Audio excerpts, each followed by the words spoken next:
Peace. What's up, everybody? And welcome to another episode of Ron's Library and Ideas. This episode is going to be a reading of The Laws of Human Nature by Robert Greene. Now, if you're new to the channel, thank you for tuning in. You will see that we are all about self-improvement and sharing new ideas and new books on this channel.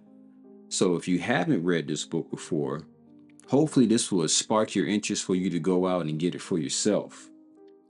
Now, in the opening cover of this book, or the opening jacket, it says, "Human nature is stronger than any individual, than any institution, or technological invention. It ends up shaping what we create to reflect itself in its primitive roots. It moves us around like pawns. Ignore the laws at your own peril." I can agree with that to a certain extent. If you're not aware of what drives you or what drives humanity as a whole, that can become something that moves you around in ways you don't want to be moved. The name of the game is knowing the rules of the game and how it's played. And part of that is understanding human nature, especially in this current time. So it continues. We are social animals. Our very lives depend on our relationships. Knowing why people do what they do is the most important tool we can possess, without which our other talents can only take us so far.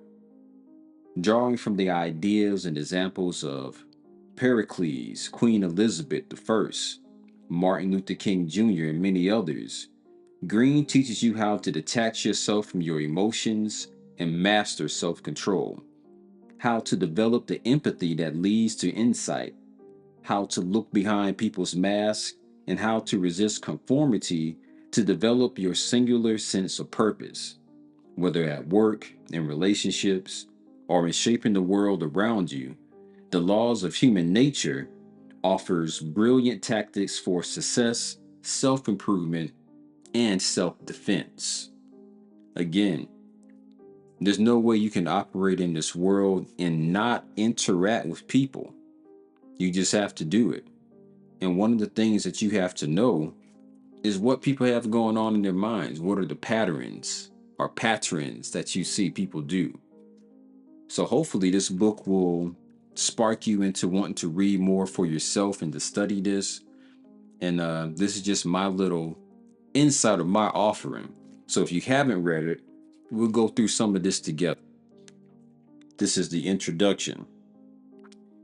If you come across any special trait of meanness or stupidity, you must be careful not to let it annoy or distress you, but to look upon it merely as an addition to your knowledge, a new fact to be considered in studying the character of humanity. Your attitude towards it will be that of the mineralogist who stumbles upon a very characteristic specimen of a mineral. Author Schopenhauer. That's something good to keep in mind, because if there's something that I've noticed, especially in this election season, is that people are so divided and so loyal to these cults of personality that any type of critique against their chosen candidate makes them act all types of crazy and upset. They can't see reason. They can't see any good in the other candidate. They can't see that middle path. If anything, I want you to learn from this channel is how to walk that middle path. That's how you become your best self, being able to see the good and bad in every situation. The ability to consider more than one perspective or a perspective outside of your own, that is a true level of genius that you're not going to find many people having.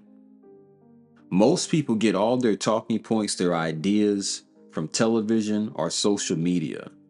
It's too much work for them to go outside on their own and develop something of their own. For example, they're not going to read any type of book. They're not going to do any kind of outside research, but they want it spoon-fed to them from quote-unquote trusted sources. And that's what they'll believe, and they'll stand and die on that hill. And if you come along and say anything that's outside of it that challenges what they believe, that becomes a problem. That's when they get that cognitive dissonance. I don't know. I feel like it's literally like a earthquake going off in their brain. They can't handle it. But I'm sure we'll hear about this some more in the laws of human nature. So let's continue. Throughout the course of our lives, we inevitably have to deal with a variety of individuals who stir up trouble and make our lives difficult and unpleasant. Some of these individuals are leaders or bosses, some are colleagues, and some are friends.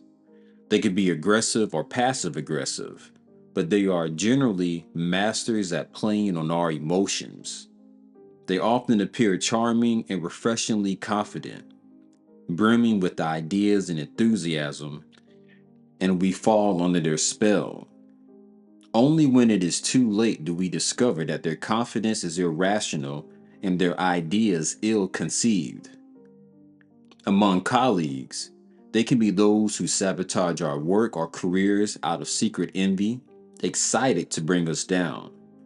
Or they could be colleagues or hires who reveal to our dismay that they are completely out for themselves, using us as stepping stones.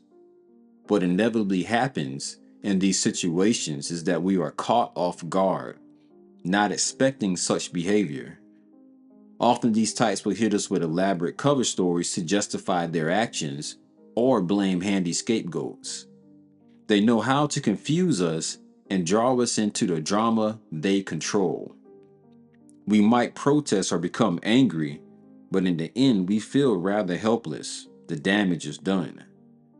Then, another such type enters our life, and the same story repeats itself. We often notice a similar sensation of confusion and helplessness when it comes to ourselves and our own behavior. For instance, we suddenly say something that offends our boss, our colleague, or friend. We are not quite sure where it came from, but we are frustrated to find that some anger and tension from within has leaked out in a way that we regret. Or perhaps we enthusiastically throw our weight into some project or scheme only to realize it was quite foolish and a terrible waste of time. Or perhaps we fall in love with a person who is precisely the wrong type for us and we know it, but we cannot help ourselves. What has come over us, we wonder. In these situations, we catch ourselves falling into self-destructive patterns of behavior that we cannot seem to control. It is as if we harbor a stranger within, a little demon who operates independently of our willpower and pushes us into doing the wrong things. And this stranger within us is rather weird, or at least weirder than we imagine ourselves. What can we say about these two things? People's ugly actions and our own occasionally surprising behavior is that we usually have no clue as to what causes them. We might latch onto some simple explanations. That person is evil, a sociopath, or something came over me, I wasn't myself. But such pat descriptions do not lead to any understanding or prevent the same patterns from reoccurring. The truth is that we humans live on the surface, reacting emotionally to what people say and do. We form opinions of others and ourselves that are rather simplified. We settle for the easiest and most convenient story to tell ourselves. What if, however, we could dive below the surface and see deep within, getting closer to the actual roots of what causes human behavior? What if we could understand why some people turn envious and try to sabotage our work, or why their misplaced confidence causes them to imagine themselves as godlike and infallible?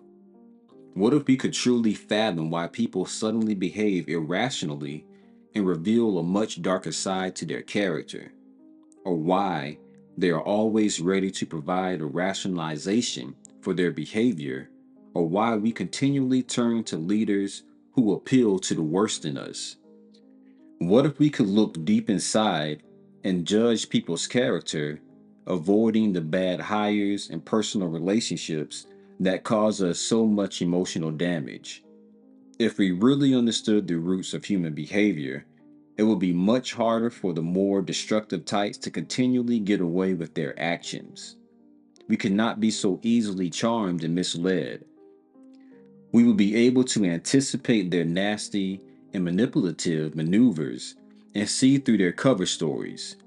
We would not allow ourselves to get dragged into their dramas, knowing in advance that our interest is what they depend on for their control. We will finally rob them of their powers through our ability to look into the depths of their character. Similarly, with ourselves, what if we could look within and see the source of our more troubling emotions and why they drive our behavior, often against our own wishes? What if we could understand why we are so compelled to desire what other people have, or to identify so strongly with a group that we feel contempt for those who are on the outside? What if we could find out what causes us to lie about who we are, or to inadvertently push people away? Being able to understand more clearly that stranger within us would help us to realize that it is not a stranger at all, but very much a part of ourselves, and that we are far more mysterious, complex, and interesting than we had imagined. And with that awareness, we will be able to break the negative patterns in our lives, stop making excuses for ourselves, and gain better control of what we do and what happens to us. Having such clarity about ourselves and others could change the course of our lives in so many ways. But first, we must clear up a common misconception. We tend to think of our behavior as largely conscious and willed. To imagine that we are not always in control of what we do is a frightening thought, but in fact, it is the reality. We are subject to forces from deep within us that drive our behavior and that operate below the level of our awareness. We see the results, our thoughts, moods, and actions, but have little conscious access to what actually moves our emotions and compels us to behave in certain ways. Look at our anger, for instance.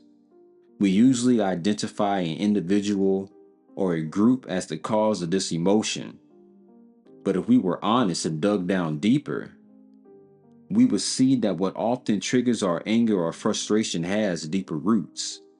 It could be something in our childhood or some particular set of circumstances that triggers the emotion. We can discern distinct patterns if we look. When this or that happens, we get angry. But in the moment that we feel anger, we are not reflective or rational. We merely ride the emotion and point fingers. We could say something similar about a whole slew of emotions that we feel. Specific types of events trigger sudden confidence, or insecurity, or anxiety, or attraction to a particular person, or hunger for attention. Let us call the collection of these forces that push and pull us from deep within human nature. Human nature stems from the particular wiring of our brains, the configuration of our nervous system, and the way we humans process emotions, all of which develop and emerge over the course of the 5 million years or so of our evolution as a species. We can ascribe many of the details of our nature to the distinct way we evolved as a social animal to ensure our survival, learning to cooperate with others, coordinating our actions with the group on a high level, creating novel forms of communication, and ways of maintaining group discipline. This early development lives on within us and continues to determine our behavior, even in the modern, sophisticated world we live in. To take one example, look at the evolution of human emotion. The survival of our earliest ancestors depended on their ability to communicate with one another well before the invention of language. They evolved new and complex emotions: joy, shame, gratitude, jealousy. resentment, etc. The signs of these emotions could be read immediately on their faces, communicating their moods quickly and effectively. They became extremely permeable to the emotions of others as a way to bind the group more tightly together, to feel joy or grief as one, or to remain unified in the face of danger. To this day, we humans remain highly susceptible to the moods and emotions of those around us, compelling all kinds of behavior on our part, unconsciously imitating others, wanting what they have, getting swept in viral feelings of anger or outrage. We imagine we're acting of our own free will, unaware how deeply our susceptibility to the emotions of others in the group is affecting what we do and how we respond. We can point to other such forces that emerge from this deep past and that similarly mold our everyday behavior. For instance, our need to continually rank ourselves and measure our self-worth through our status is a trait that is noticeable among all hunter-gatherer cultures and even among chimpanzees, as are our tribal instincts, which cause us to divide people into insiders or outsiders. We can add to these primitive qualities our need to wear masks to disguise any behavior that is frowned upon by the tribe, leading to the formation of a shadow personality from all the dark desires we have repressed. Our ancestors understood this shadow and its dangerousness, imagining it originated from spirits and demons that needed to be exorcised. We rely on a different myth. Something came over me. Once this primal current or force within us reaches the level of consciousness, we have to react to it, and we do so depending on our individual spirit and circumstances, usually explaining it away superficially without really understanding it. Because of the precise way in which we evolved, there are a limited number of these forces of human nature, and they lead to the behavior mentioned above: envy, grandiosity, irrationality, short-sightedness, conformity, aggression, and passive aggression, to name a few. They also lead to empathy and other positive forms of human behavior. For thousands of years, it has been our fate to largely grope in the shadows when it comes to understanding ourselves and our own nature. We have labored under so many illusions about the human animal, imagining we descended magically from a divine source, from angels instead of primates. We have found any signs of our primitive nature and our animal roots deeply distressing, something to deny and repress. We have covered up our darker impulses with all kinds of excuses and rationalizations, making it easier for some people to get away with the most unpleasant behavior. But finally, we're at a point where we can overcome our resistance to the truth about who we are through the sheer weight of knowledge we have now accumulated about human nature. We can exploit the vast literature in psychology amassed over the last 100 years, including detailed studies of childhood and the impact of our early development, as well as works on the roots of narcissism, the shadow sides of our personality, the roots of our empathy, and the configuration of our emotions. We can now cull the many advances in the sciences that can aid us in our self-understanding, studies of the brain, of our unique biological makeup, of the relationship between the body and the mind, of primates and hunter-gatherers, of our economic behavior, and of how we operate in groups. We can also include in this the works of certain philosophers who have illuminated so many aspects of human nature, as well as the insights of many novelists, who are often the most sensitive to the unseen parts of our behavior.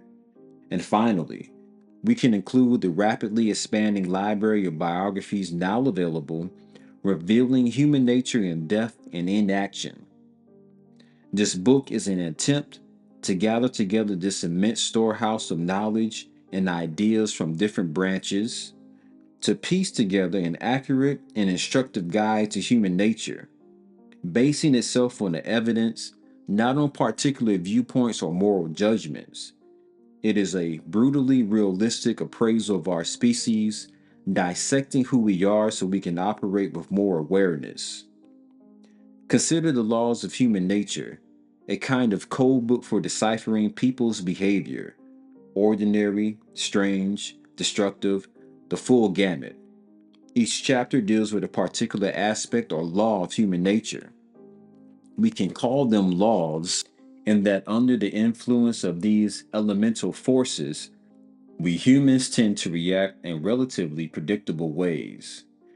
Each chapter has the story of some iconic individual or individuals who illustrate the law negatively or positively, along with ideas and strategies on how to deal with yourself and others under the influence of this law. Each chapter ends with a section on how to transform this basic human force into something more positive and productive, so that we are no longer passive slaves to human nature, but actively transforming it. You might be tempted to imagine that this knowledge is a bit old fashioned.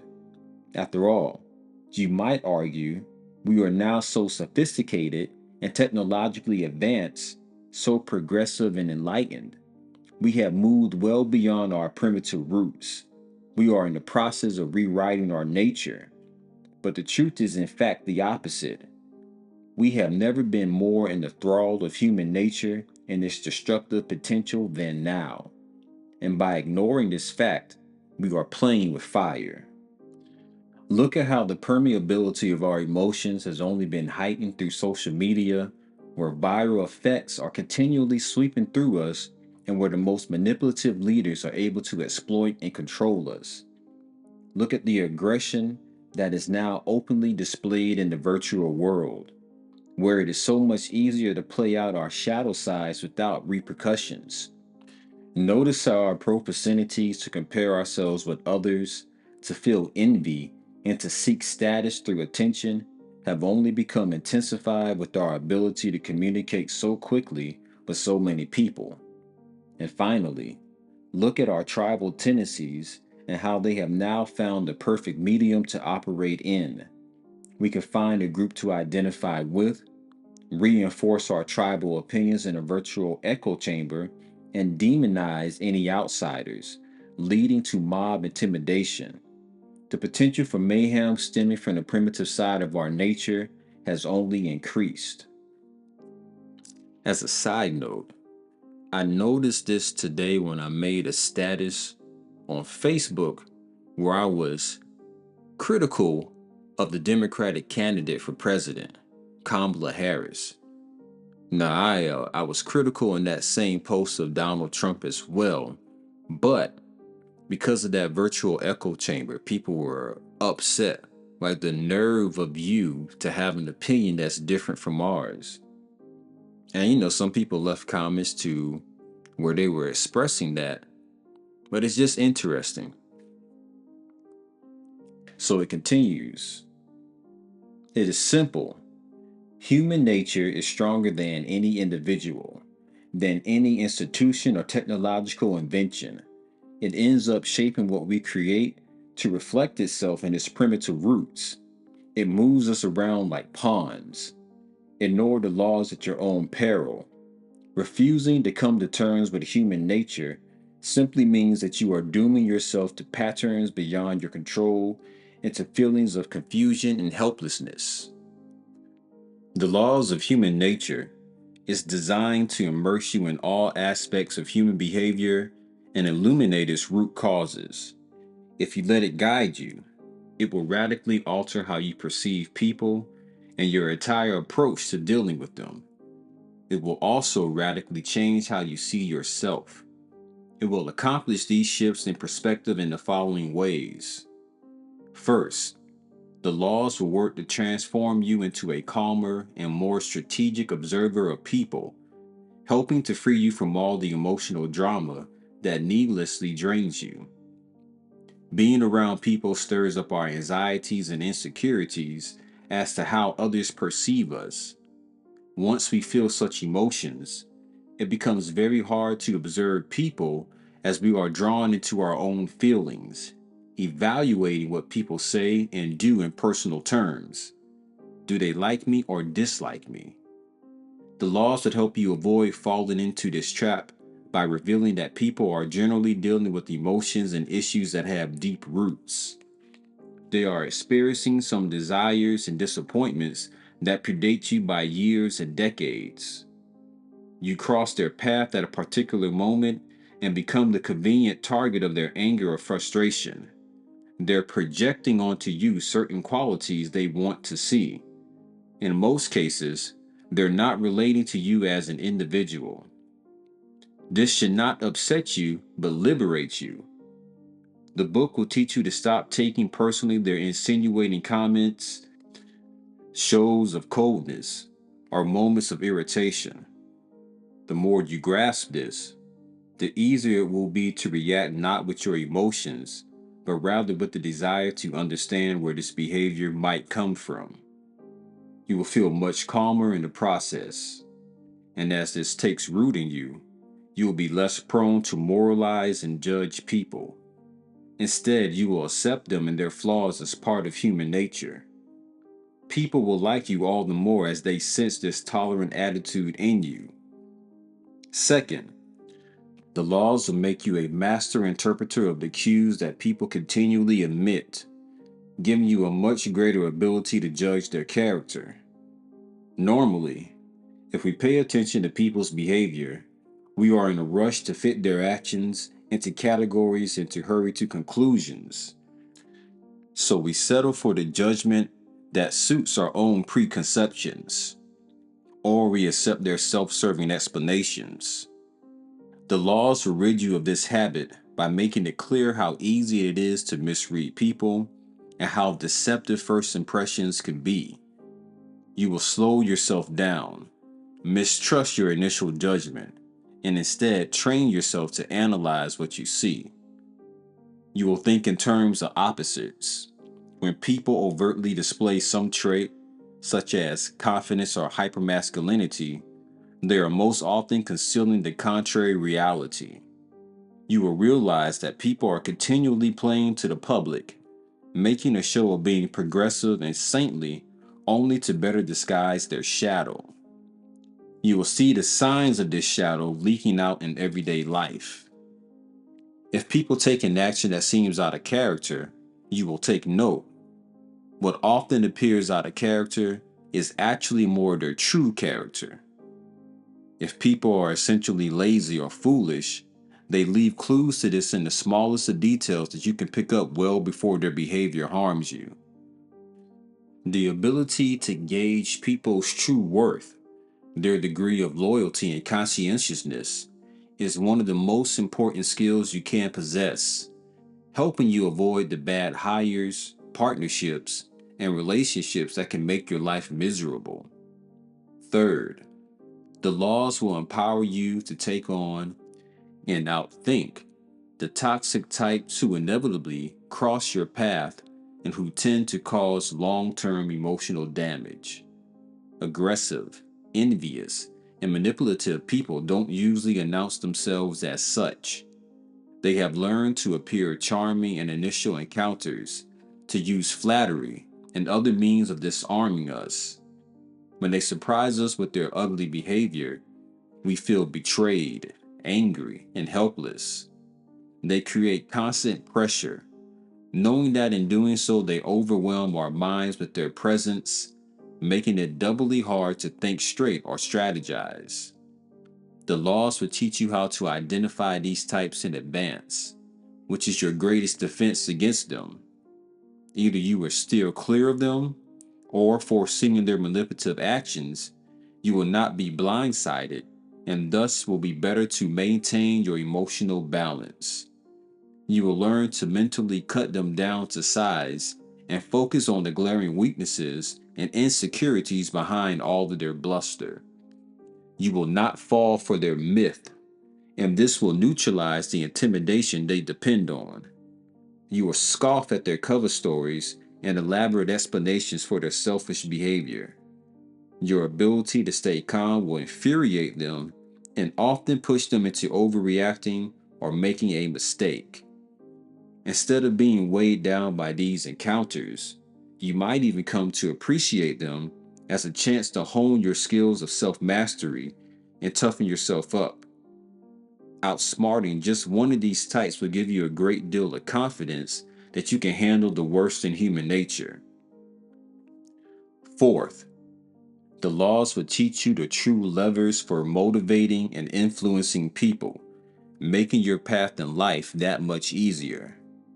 Normally, when we meet resistance to our ideas or plans, we cannot help trying to directly change people's minds by arguing, lecturing, or cajoling them, all of which makes them more defensive. The laws will teach you that people are naturally stubborn and resistant to influence. You must begin any attempt by lowering their resistance and never inadvertently feeding their defensive tendencies. You will train yourself to discern their insecurities and never inadvertently stir them up. You will think in terms of their self-interest and the self-opinion they need validated. Understanding the permeability of emotions, you will learn that the most effective means of influence is to alter your moods and attitude. People are responding to your energy and demeanor even more than to your words. You will get rid of any defensiveness on your part. Instead, feeling relaxed and genuinely interested in the other person will have a positive and hypnotic effect.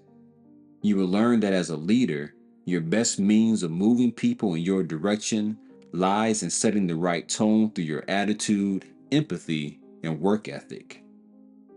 Fifth, the laws will make you realize how deeply the forces of human nature operate within you, giving you the power to alter your own negative patterns. Our natural response to reading or hearing about the darker qualities in human nature is to exclude ourselves. It is always the other person who is narcissistic, irrational, envious, grandiose, aggressive, or passive aggressive. We almost always see ourselves as having the best intentions. If we go astray, it is the fault of circumstances or people forcing us to react negatively. The laws will make you stop once and for all this self-deluding process. We are all cut from the same cloth, and we all share the same tendencies. The sooner you realize this, the greater your power will be in overcoming these potential negative traits within you. You will examine your own motives, look at your own shadow, and become aware of your own passive-aggressive tendencies. This will make it that much easier to spot such traits in others. You will also become humbler, realizing you're not superior to others in a way you had imagined. This will not make you feel guilty or weighed down by your self-awareness, but quite the opposite. You will accept yourself as a complete individual, embracing both the good and the bad, dropping your falsified self-image as a saint. You will feel relieved of your hypocrisies and free to be more yourself. People will be drawn to this quality in you. Sixth, the laws will transform you into a more empathetic individual, creating deeper and more satisfying bonds with the people around you. We humans are born with a tremendous potential for understanding people on a level that is not merely intellectual. It is a power developed by our earliest ancestors, in which they learned how to intuit the moods and feelings of others by placing themselves in their perspective. The laws will instruct you in how to bring out this latent power to the highest degree possible. You will learn to slowly cut off your incessant interior monologue and listen more closely. You will train yourself to assume the other's viewpoint as best you can. You will use your imagination and experiences to help you feel how they might feel. If they are describing something painful, you have your own painful moments to draw upon as analogs. You will not be simply intuitive, but rather you will analyze the information you glean in this empathetic fashion gaining insights. You will continually cycle between empathy and analysis, always updating what you observe and increasing your ability to see the world through their eyes. You will notice a physical sensation of connection between you and the other that will emerge from this practice. You will need a degree of humility in this process. You can never know exactly what people are thinking and can easily make mistakes. And so you must not rush to judgments, but keep yourself open to learning more. People are more complex than you imagine. Your goal is to simply see their points of view better. As you go through this process, it becomes like a muscle that gets stronger the more you exercise it. Cultivating such empathy will have innumerable benefits. We are all self-absorbed, locked in our own worlds. It is a therapeutic and liberating experience to be drawn outside ourselves and into the world of another. It is what attracts us to film and any form of fiction, entering the minds and perspectives of people so different from ourselves. Through this practice, your whole way of thinking will shift. You are training yourself to let go of preconceptions, to be alive in the moment, and to continually adapt your ideas about people. You will find such fluidity affecting how you attack problems in general. You will find yourself entertaining other possibilities, taking alternative perspectives. This is the essence of creative thinking. Finally, the laws will alter how you see your own potential, making you aware of a higher, ideal self within you that you will want to bring out. We can say that we humans have two contrary selves within us, a lower and a higher. The lower tends to be stronger. Its impulses pull us down into emotional reactions and defensive postures, making us feel self-righteous and superior to others. It makes us grab for immediate pleasures and distractions, always taking the path of least resistance. It induces us to adopt what other people are thinking, losing ourselves in the group. We feel the impulses of the higher self when we are drawn out of ourselves, wanting to connect more deeply with others, to absorb our minds in our work, to think instead of react, to follow our own path in life, and to discover what makes us unique. The lower is the more animal and reactive side of our nature, and one that we easily slip into. The higher is the more truly human side of our nature, the side that makes us thoughtful and self-aware. Because the higher impulse is weaker, connecting to it requires effort and insight. Bringing out this ideal self within us is what we all really want, because it is only in developing this side of ourselves that we humans feel truly fulfilled. The book will help you accomplish this by making you aware of the potentially positive and active elements contained within each law. Knowing our propensity for irrationality, you will learn to become aware of how your emotions color your thinking, giving you the ability to subtract them and become truly rational. Knowing how our attitude in life affects what happens to us, and how naturally our minds tend to close up out of fear, you will learn how to forge an attitude that is expansive and fearless. Knowing you had a propensity to compare yourself with others, you will use this as a spur to excel in society through your superior work, to admire those who achieve great things, and to be inspired by their example to emulate them. You will work this magic on each of the primal qualities, using your expanded knowledge of human nature to resist the strong downward pull of your lower nature. Think of the book in the following way. You are about to become an apprentice in human nature. You will be developing some skills, how to observe and measure the character of your fellow humans and see into your own depths. You will work on bringing out your higher self, and through practice, you will emerge a master of the art, able to thwart the worst that other people can throw at you and to mold yourself into a more rational, self-aware, and productive individual. Man will only become better when you make him see what he is like. Anton Chekhov. Okay, and that brings us to the end of the introduction to the laws of human nature. And one of the things that I want to point out earlier on this channel, I read from a book called The Autobiography of Satan. And one of the correlations that I'm making now that I'm thinking about it, is that what he's talking about in this book, Robert Greene, The Laws of Human Nature, he's talking about man and his lower self. And as we learned in that other book, The Autobiography of Satan, that lower self is actually your ego, which is Satan. And we all have that. When you learn to conquer your lower self and make it work for you and control it, that's when these laws of human nature will be something for you to know that you have, but you have a power over it. And understanding the laws of human nature gives you a better understanding of your lower self. Because the goal is to walk around in a state of peace. You don't want other people to be able to move you off of your square.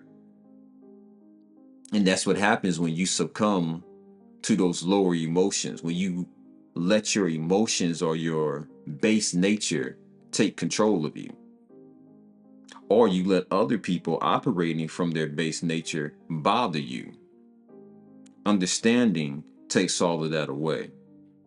So hopefully this is a journey that you're going to enjoy with me as I bring more of these chapters to you. And yeah, thank you guys for tuning in. Let me know what you think about these laws. Have you found yourself being moved by the attitudes of others, by their actions, not understanding why people act the way that they do? Someone smiling in your face, but they're really truly doing something evil or negative behind your back, trying to bring you down. Think about the interactions that you see on social media.